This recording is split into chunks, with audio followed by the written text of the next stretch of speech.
Wow, starting the show with an Iron Man tribute? What? Too soon? Oh, Great Beard Comics here. You guys watched my first take on the Falcon and Winter Soldier episode 1, and I've watched it a few times since then, and I want to let you know the different Easter eggs that I found in it. Maybe you caught more. If you did, let me know down below here.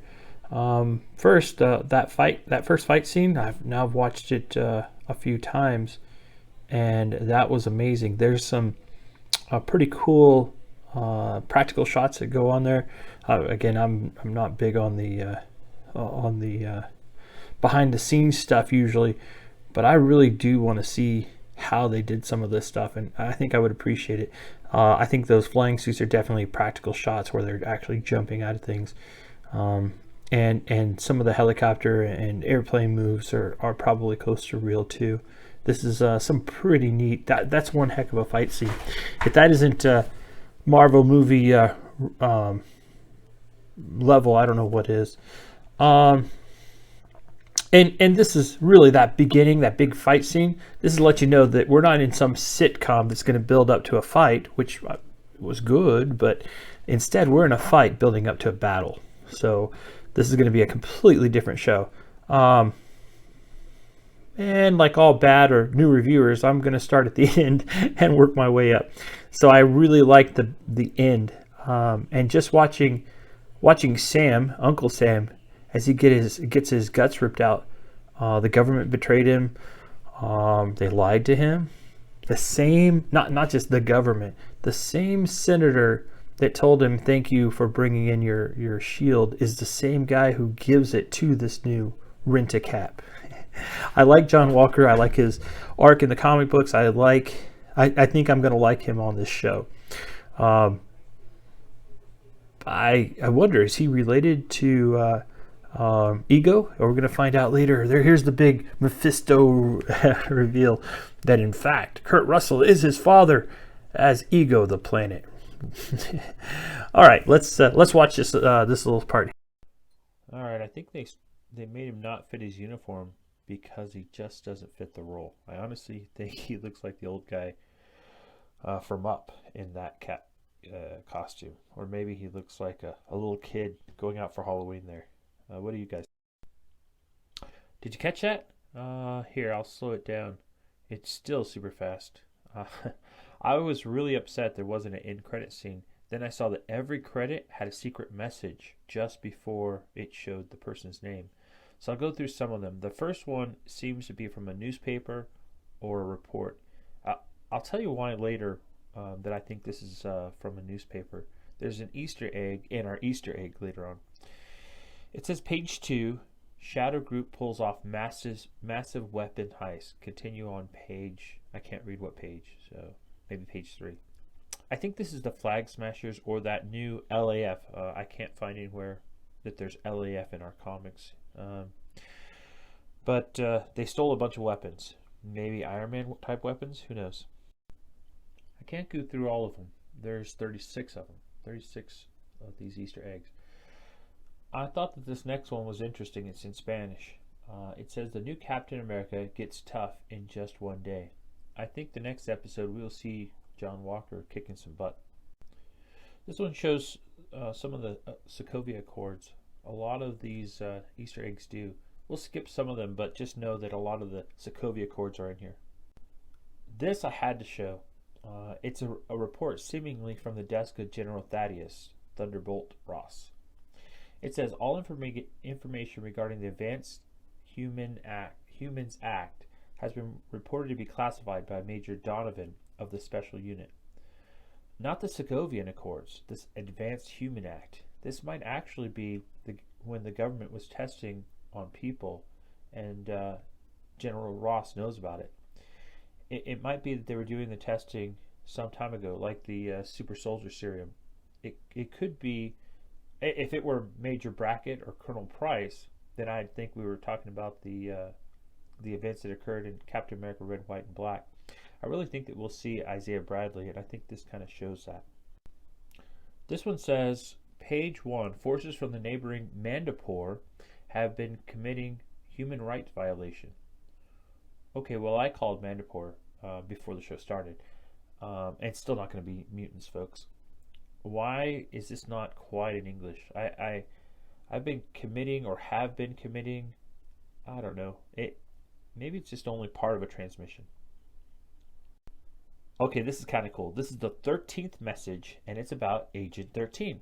It says classified, Agent 13 of S.H.I.E.L.D. Special Services. Then it says confidential in case classified wasn't good enough. This is interesting. This is part of the actual Patriot Act being quoted here. Public Law 107-56. The nation is called upon to recognize the patriotism of fellow citizens from all ethnic, racial, and religious. It stops there, but the actual Patriot Act says backgrounds. Although the Patriot Act has a lot of negative things in it, spying, for instance, on Americans, just ask Snowden how he feels, this is a little portion of it that is pretty positive.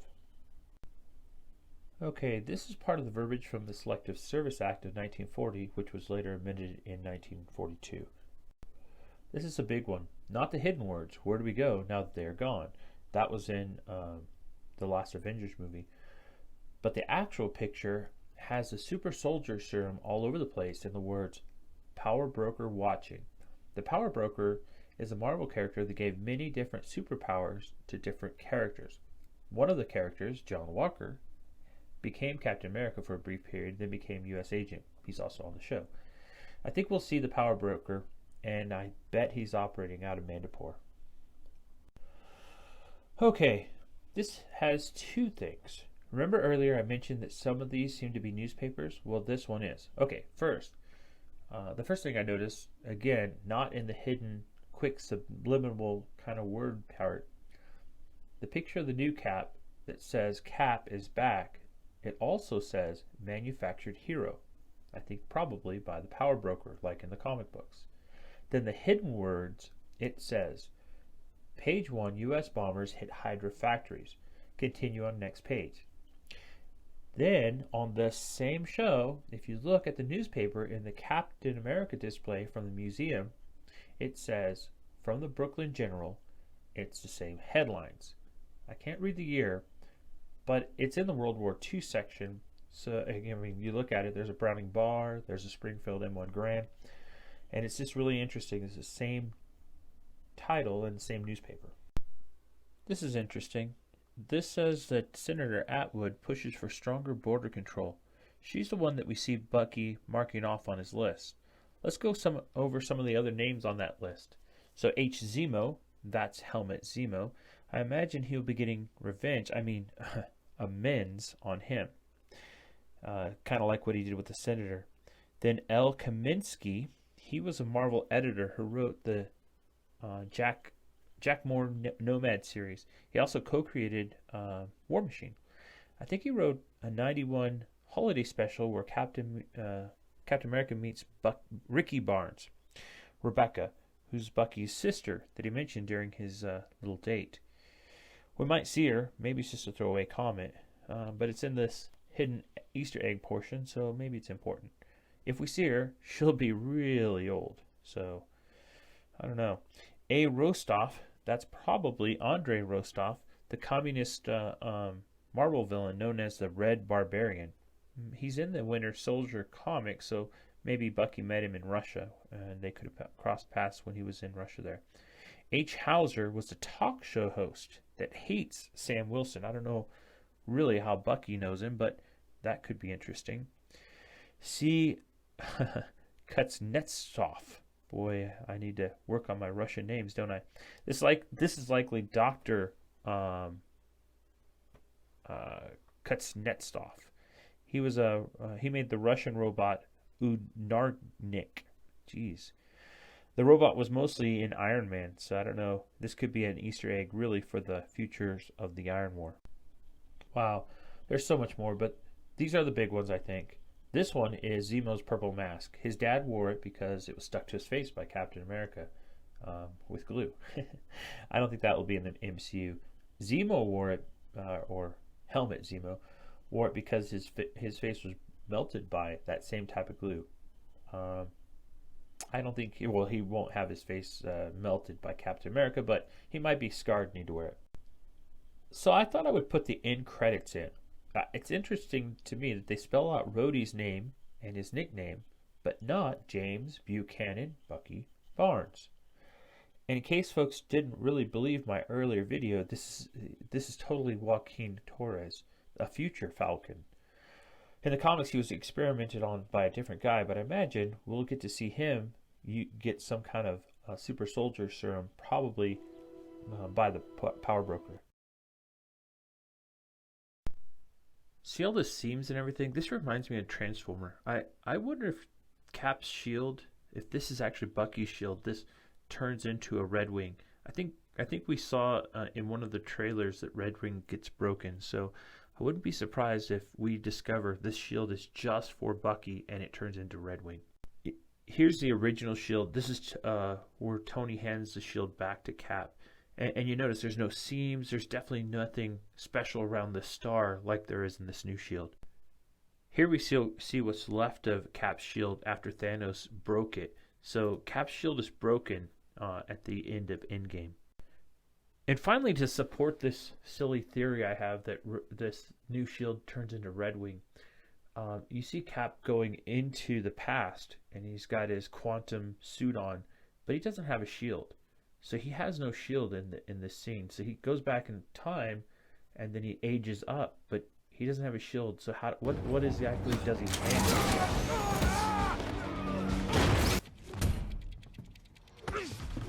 there? We see a lot of Howling Commando stuff, uniform, we see guns and stuff, and we see Captain America 1. Now there's one little Easter egg, I guess you'd call it. There's a difference. So I don't have Captain America 1. I have a lot of Captain Americas, but I don't have Captain America 1. But I've seen it quite often, and although I've read it, from reprints. I do have the reprint somewhere. Oh, I do have Captain America 1 as a reprint. But on the bottom right hand side, it's got Bucky in it as his, I want to say it says something to the effect of teenage sidekick. Instead of having that, having a teenage sidekick and the little picture of Bucky, they cropped that out. They got rid of it. So it just shows Captain America punching Adolf Hitler. So and it's also kind of cool. I think it's really neat to see Captain America's original triangle shield, and there's his motorcycle and other things there. And when we get to the end portion, the Easter egg portion we already went through it. Sorry, I'm recording this out of sequence there. So as we walk through and we see that motorcycle, they kind of zoom in a little bit, and it shows that newspaper that has the headline, which is in the Easter eggs at the end credits. So you see that here. All right. I think it's a really cool little ad when they show the top of the hotel, and you can see the stained glass windows. You actually see Bucky's shadow as he's walking across those stained glass windows. Okay, this is just heart-wrenching. So this person that Bucky, at first when I first watched it, I thought that this was one of Bucky's old friends, kind of like Cap, a war friend or something. And as we went forward, we find out that in fact this is somebody that Bucky's trying to scratch off his list. Now, I think most of the people on his list are people that have done wrong or made him do something wrong, and he's literally trying to scratch them off the list. That's why his therapist tried to say you could do, don't break any laws. But in this case, it's something that he did wrong. He actually killed an innocent bystander. This wasn't his intended target, so he killed the intended target, and this guy was just trying to get in his room, trying to get away from the violence. And I feel like this is just horrible, just gut-wrenching to know that now as he goes to his father to try and make amends, he just can't. It's horrible. And I can only imagine that there's quite a few like this.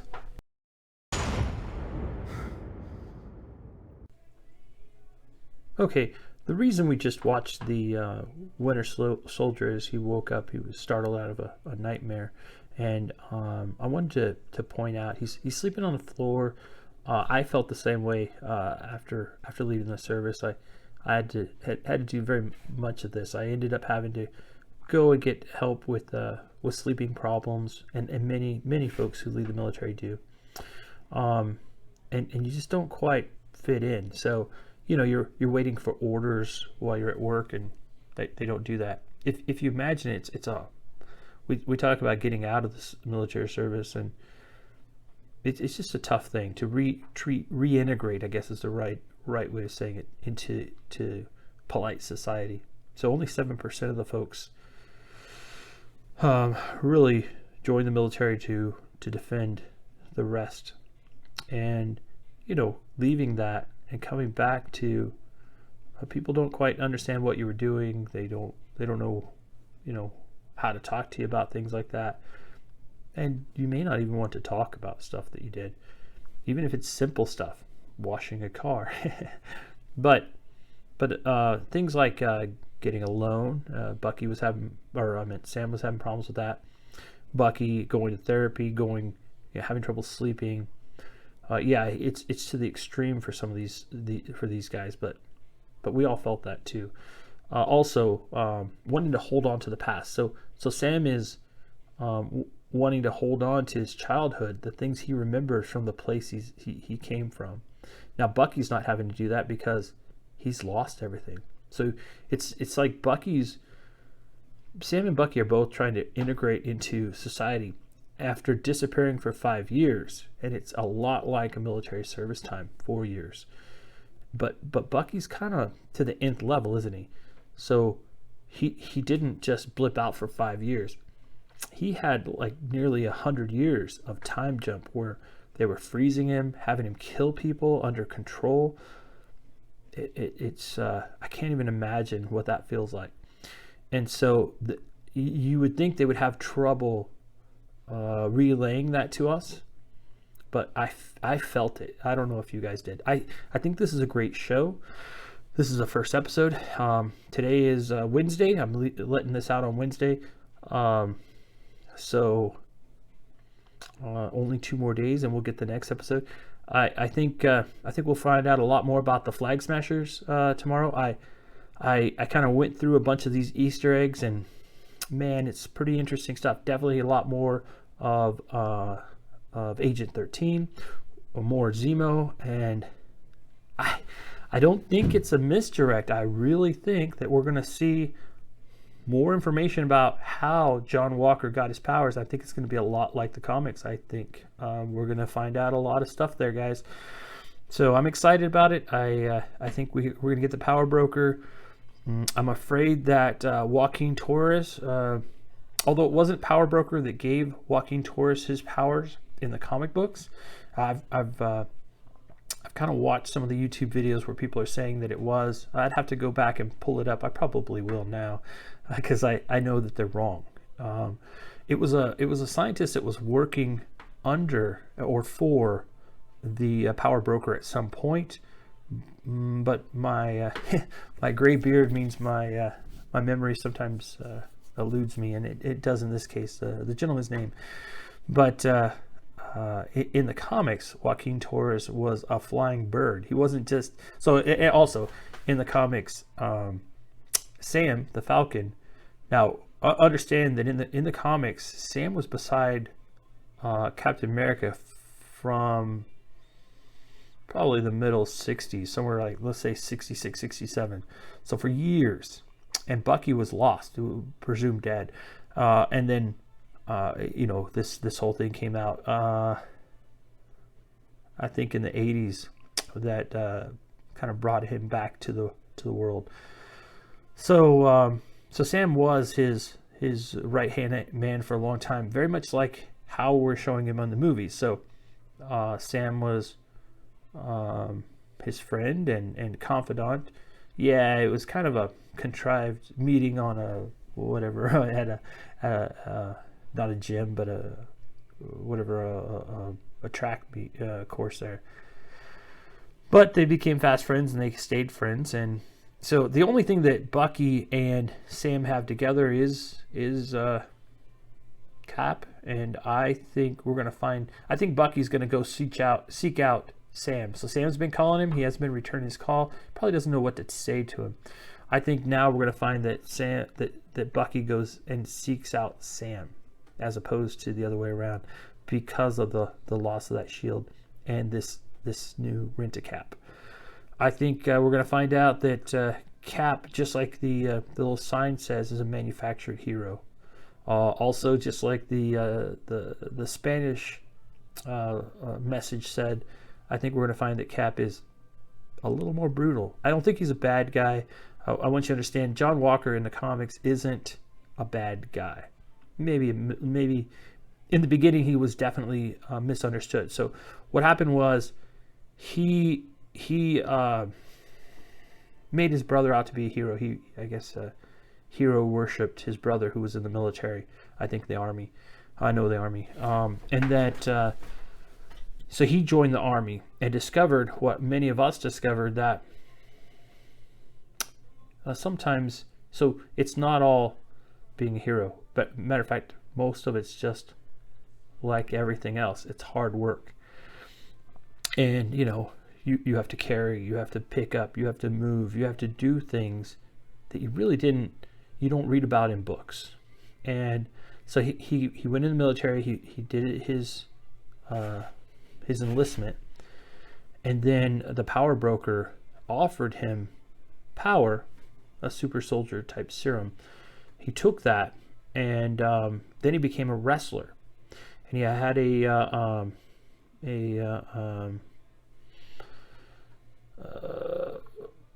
guy who was helping him, who was his I can't think of the word, Don King, his promoter. he had his promoter, and that promoter said, you know what, you can make more money being a hero. And so they had, just like wrestling, I don't know if anybody here watches wrestling, but back in the day it was all scripted wrestling. Maybe this should be scripted. and so with that, they made scripted heroes. And so he was a fake hero. And he did a rally, and Captain America actually came to it, and they had fake people who supposedly followed Captain America, and they jumped him, and he beat him up, and he won. And so ultimately he did do some heroic things. He stopped a guy who was built a table with a nuclear bomb on top of the Washington Monument, some weird stuff, but he went up there and beat that guy up and stopped a nuclear attack. Ultimately, he became Captain America, who could be controlled by the government. Also, although he was okay with hand-to-hand, he wasn't great. So he actually had to be trained by the Taskmaster. So the Taskmaster is supposed to be the bad guy, or maybe good guy or something, in the Natasha Romanoff movie, the Black Widow. What his powers are is he has the ability to mimic anybody else's fighting ability, and so he fought with John Walker and taught him how to fight like Captain America and be Captain America. And as that went forward, so John Walker, I remember when it came out, I kind of thought, this is going to be a gimmick for maybe one or two episodes. Ultimately, it was a gimmick that turned pretty good, and he ended up being in it for something like a couple of years, like 30 episodes, something like that. And so then when he died, it became horrible. His parents died. They released his information to the public. I guess now we would call that doxing. We didn't call it that back then. I think we called it being a jerk. So they released his information, and bad guys came and killed his parents. And so he killed the bad guys in a very horrific way. And ultimately, I remember Ronald Reagan was in one of the comic books, and he he's like, yeah, we got to treat this old soldier good. Why did we mistreat Captain America or something like this? And but ultimately, Steve Rogers came back, and John Walker was killed in the comics. Then it come to find out it was fake killed. Now here's another interesting thing. I don't think that this will happen, but John Walker was part of many different superhero groups. One of them was the West Coast Avengers, and so he was one of the founding members of that West Coast Avengers, I think. And another one is Vision, when he lost his mental acuities, lost his memories, and became White Vision. So that's kind of interesting. Could be a nod to that could happen. So all right, folks, I'll see you again on Friday. Have a great one.